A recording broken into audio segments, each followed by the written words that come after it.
ప్రియమణి గారు ఇప్పుడు కొత్తగా యాక్ట్ చేస్తున్న మూవీ జననాయకుడు. అయితే ప్రియమణి గారు ఈ జననాయకుడు మూవీకి ముందు లాస్ట్ యాక్ట్ చేస్తున్న మూవీ భామాకల్పం 2. అయితే భామాకల్పం 2 మూవీ రిలీజ్ అయ్యి 1 ఇయర్ అయిపోయింది. అయితే భామాకల్పం 2 మూవీ రిలీజ్ అయ్యి మంచి హిట్ అయింది. అయితే భామాకల్పం 2 మూవీతో ప్రియమణి గారికి ఒక మంచి హిట్ వచ్చింది. అయితే ప్రియమణి గారు భామాకల్పం 2 మూవీ రిలీజ్ తర్వాత 1 ఇయర్ టైం గ్యాప్ తీసుకొని ఇప్పుడు మళ్ళీ ఈ జననాయకుడు మూవీలో యాక్ట్ చేస్తున్నారు ప్రియమణి గారు.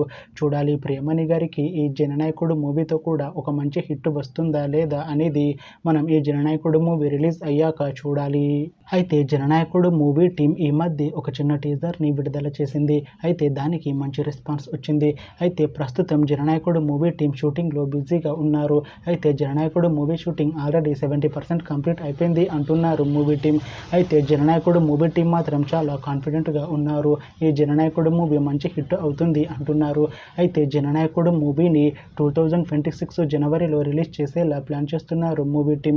చూడాలి జననాయకుడు మూవీ రిలీజ్ అయ్యాక మంచి హిట్ అవుతుందా లేదా అనేది మనం ఈ జననాయకుడు మూవీ రిలీజ్ అయ్యాక చూడాలి.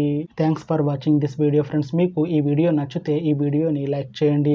ఇంకా ఇలాంటి మూవీ అప్డేట్స్ కోసం ఈ ఛానల్ని సబ్స్క్రైబ్ చేసుకోండి.